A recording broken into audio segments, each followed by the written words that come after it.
Bonjour messieurs, dames. Donc cette vidéo, pour vous parler de l'affaire criminelle liée à une petite fille de 11 ans, Liana. Donc je vais vous citer l'affaire et ensuite je vous donnerai mes avis et mes conseils. L'affaire Liana est une affaire criminelle survenue en France en 2026. Elle concerne la disparition puis la mort de Liana, une collégienne de 11 ans, à Florence, Gers. L'affaire suscite une importante couverture médiatique nationale, ainsi que ses interrogations sur le suivi de précédents signalements visant le principal suspect. Les faits. La disparition le 29 février 2026, Liana disparaît à Florence après avoir quitté son établissement scolaire. D'importantes opérations de recherche sont engagées par les autorités.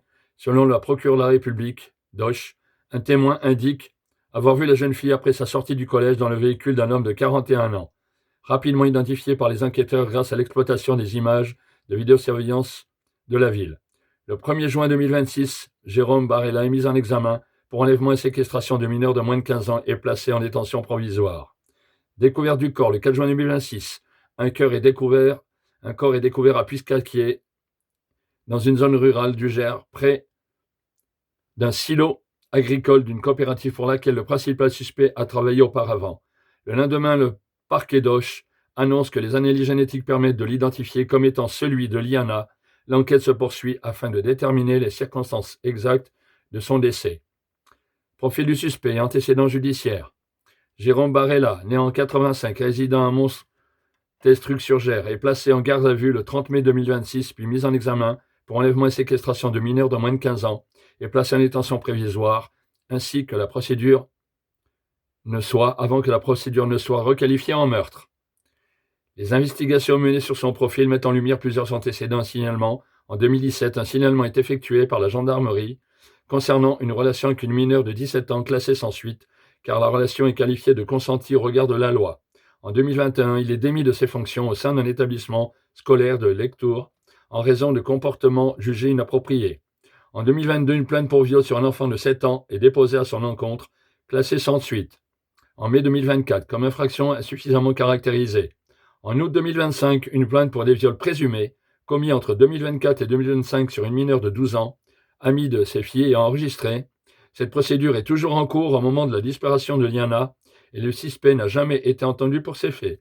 L'instruction de la plainte étant retardée par des questions de compétences territoriales entre parquets. En juin 2026, à la suite de la médiatisation de l'affaire, d'autres signalements pour agressions présumées antérieures sont transmis au parquet des Côtes-d'Armor et du Tarn et Garonne.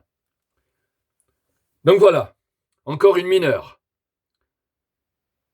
C'est quand même inconcevable. Souvent, très souvent, on peut dire quasi quotidiennement, des histoires de pédophilie, souvent suivies, bien sûr, d'un crime, pour faire disparaître ces indices, et bien sûr pour que la victime ne parle pas ou ne dépose pas plainte.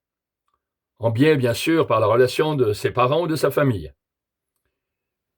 Donc là, nous sommes sur un crime odieux. J'entends beaucoup de discours à ce sujet. Je vois des marches blanches. J'entends aussi des dénonciations sur des faits de problèmes de justice, sur la défaillance de notre justice, qui pointe du doigt des procureurs, des magistrats. Mais, tout d'abord, posons-nous la question. En matière de droit, déjà, on pourrait se poser la question pour ce cas et ces cas d'affaires criminelles, gravissimes, odieux, qui nous plongent tous dans l'horreur, qui plongent ces familles dans l'horreur. Ne pouvons pas nous poser la question concernant le rétablissement de la peine de mort au cas par cas. Je n'aime pas ça. Bien sûr, c'est enlever une vie. Mais, là, s'en prendre à des enfants qui auraient pu être des adultes, fonder une famille, non seulement on commet un crime sur la personne même, mais on commet un crime de l'humanité concernant ces enfants qui pourraient être adultes, qui pourraient engendrer, créer une famille, donner la vie à leur tour. Imaginez l'horreur de ces crimes n'a pas de de mots. La douleur des familles. Les images qu'on pourrait se représenter sur ces actes odieux. L'horreur qu'il en découle. Oui, je vous ai parlé, pourquoi pas, posons-nous la question pour le rétablissement de la peine de mort sur ces cas de figure. Cet homme qui nous paraît sur sa photographie comme un ange, eh ben non. Doublé d'un démon intérieur, bien sûr, pour s'en prendre à une gamine de 11 ans. Mais tout d'abord, avant de montrer du doigt qui que ce soit au niveau des politiques, au niveau de la justice, au niveau des forces de police, j'ai été moi-même policier, donc j'ai eu affaire à ces affaires criminelles, ces atteintes sexuelles ou ces atteintes sur des enfants, donc je sais de quoi je parle. Je suis convaincu tout d'abord qu'il faudrait enseigner justement les risques liés aux enfants, mais enseigner tout d'abord aux parents, car j'ai vécu mon enfance, je me souviens très bien que mes parents me disaient de faire attention, j'avais un frère, donc j'étais l'aîné, ils me disaient, fais attention à ton frère, attention quand vous allez à l'école, ne parlez à personne, attention quand vous vous faites approcher par un monsieur, par une dame, filez, allez à l'école, ne vous arrêtez pas. Je suis sûr que dans les 3/4 des familles, cette problématique n'est pas abordée. Parents-enfants. Il faudrait aussi, j'en suis convaincu, éduquer les parents sur cette problématique. C'est pas tout de faire des marches blanches. C'est très bien. Moi-même, je suis profondément touché. Plus que touché, le mot est faible. Je pleure pour ces enfants, je pleure pour cette petite, je pleure pour ces familles. Car j'ai été confronté à ces problèmes. Donc j'ai vu les pleurs. J'ai vu de très près, quasiment physiquement, non seulement par l'intermédiaire des médias ou les caméras, mais j'étais présent. Je voulais fondre en larmes, je ne pouvais pas, car j'étais dans mes missions de police, de constatation, de police judiciaire et autres. Donc il fallait que je me retienne. Mais quand vous êtes en présence des victimes ou des parents de victimes, surtout dans un âge d'adolescence ou d'enfance pour les victimes, c'est horrible, c'est atroce, c'est insoutenable. Donc quand je vois toutes ces personnes qui parlent à droite et à gauche, qui n'ont pas fait de terrain, ces spécialistes, ces gens qui d'ailleurs s'empressent de parler de ces affaires, qui devraient être bien sûr quand même plus ou moins dénuées de toute politique, de toute médiatisation dans l'immédiat. Il y a un manque de respect des familles. Là, ça tourne à la politique, ça tourne au désastre. On montre du doigt toutes les administrations qui ont pu commettre des erreurs, voire qui ont pu avoir des incompétences. Mais non, non. Réfléchissez. Posez-vous tous cette question. En tant que parents, n'êtes-vous pas responsable de vos enfants? Serez-vous pas responsable demain s'il arrive quelque chose à vos enfants? Posez-vous la question, est-ce que vous avez fait le tour de toutes les questions qui pourraient porter atteinte à votre enfant?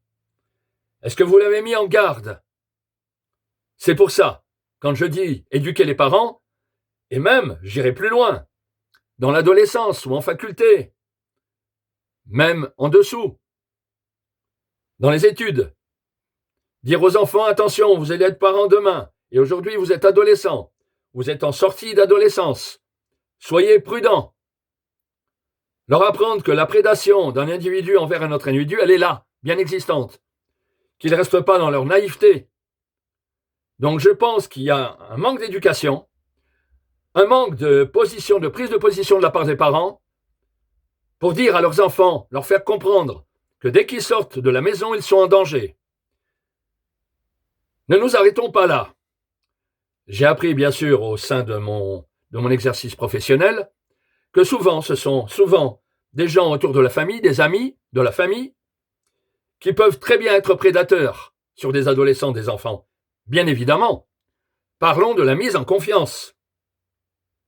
Non seulement ça, par rapport à la mise en confiance, souvent, très souvent, surtout aujourd'hui dans notre société actuelle, avec la technologie qui sépare parents-enfants, je parle de l'informatique, je parle des portables, des téléphones portables, qui créent de graves troubles au sein des familles, sur l'existence même, sur les sentiments, sur l'amour des uns et des autres au sein d'une même famille.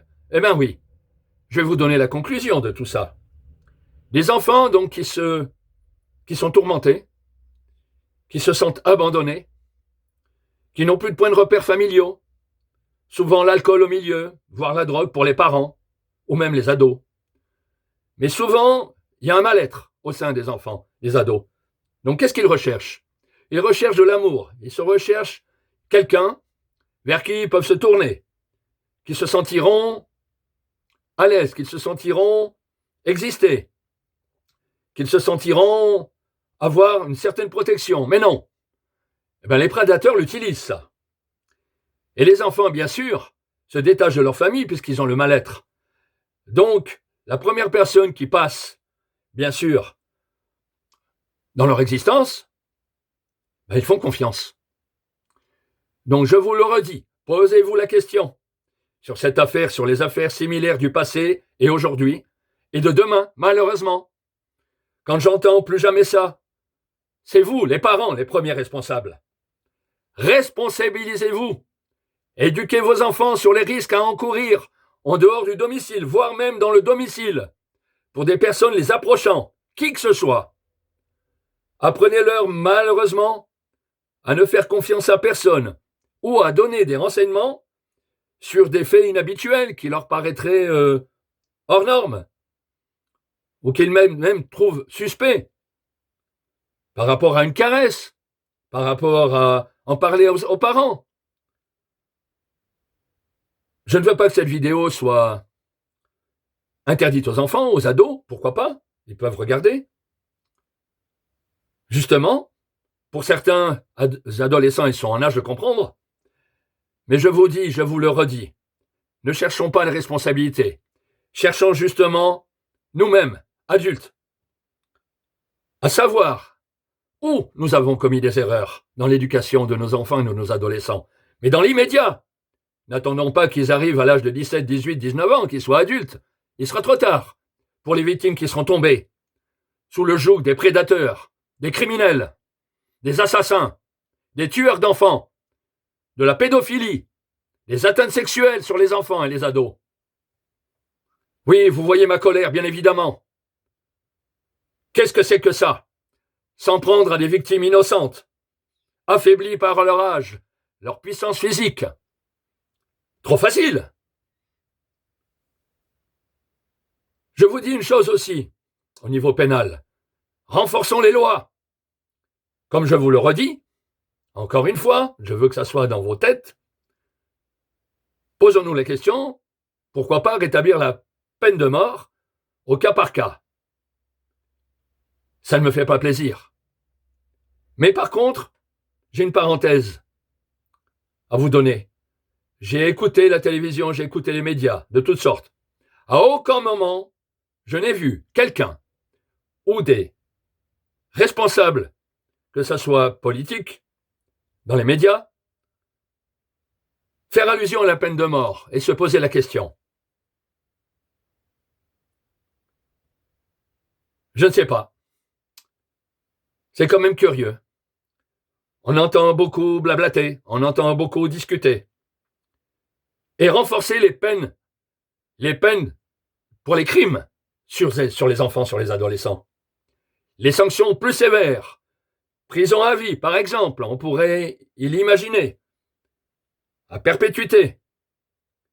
Là, pour le cas de figure de l'homme qui est encore pour le moment en présomption d'innocence puisque le procès est à venir, mais quand on voit plus ou moins le palmarès médiatisé à son encontre, c'est quand même inimaginable. Je vais donc stopper ma vidéo. C'était pour donner un petit mot aux parents surtout. Faites attention. Voilà mon avis, voilà mes conseils. Faites attention. Éduquez vos enfants. Moi, j'ai connu ça, notre période d'adolescence, d'enfance, nous, notre génération d'aujourd'hui. Je suis grand-père. Voilà, donc je vous le dis. Même à mes petits-enfants, je leur dis de faire attention. Encore hier, une jeune fille qui m'abordait dans une passion commune. La famille était pas loin. Je n'ai vu aucune personne s'approcher pour savoir de quoi on discutait. Étrange. J'ai trouvé ça étrange. Et d'ailleurs, quand elle m'a quitté, elle est partie, je lui ai dit « Fais attention à toi ». Bizarrement. Je suis ni son grand-père. Bon, c'était une fille d'un âge avancé quand même, 16-17 ans. Elle ne me connaissait pas, ni d'Ève ni d'Adam, comme on dit. Elle est venue me parler, bon, on a parlé de notre passion commune. J'ai vu personne se rapprocher pour écouter ce qu'on se disait. Je trouve ça étrange aujourd'hui, avec le recul. Et même ce jour-là, pas plus tard qu'hier. Donc je vous le redis, éduquez vos enfants. Attention, dites-leur que toute personne qui les approche d'être prudent, ou de se faire accompagner d'un adulte, ou d'un autre adulte qui est à la sortie d'une école, ou autre. Regardez la mise en confiance, là. Les 4 heures, les petits croissants, les bonbons, c'est quand même étrange. Je ne sais pas. À travers cette personne, je vois beaucoup de choses. Je trouve même curieux cet homme marié avec 2 filles. Pour le moment, bien sûr, je le redis, il est en présomption d'innocence. Je ne le donne pas coupable avant d'avoir eu les résultats. Je ne suis pas justicier, je ne suis pas magistrat, je ne suis rien de tout ça. Donc pour le moment, je vous donne les avis et les conseils que je vous ai donnés. Prudence avec les enfants, éduquez-les. Sur l'approche, même en famille, attention. Attention, la mise en confiance familiale. Soyez prudents, parents ou adolescents. Soyez très prudents. Je termine ma vidéo. Je vous remercie de m'avoir écouté. Je pense que j'ai fait le tour. J'ai parlé bien sûr de la relation familiale, des risques, et j'ai donné mes avis. Au revoir, messieurs, dames, à la prochaine vidéo.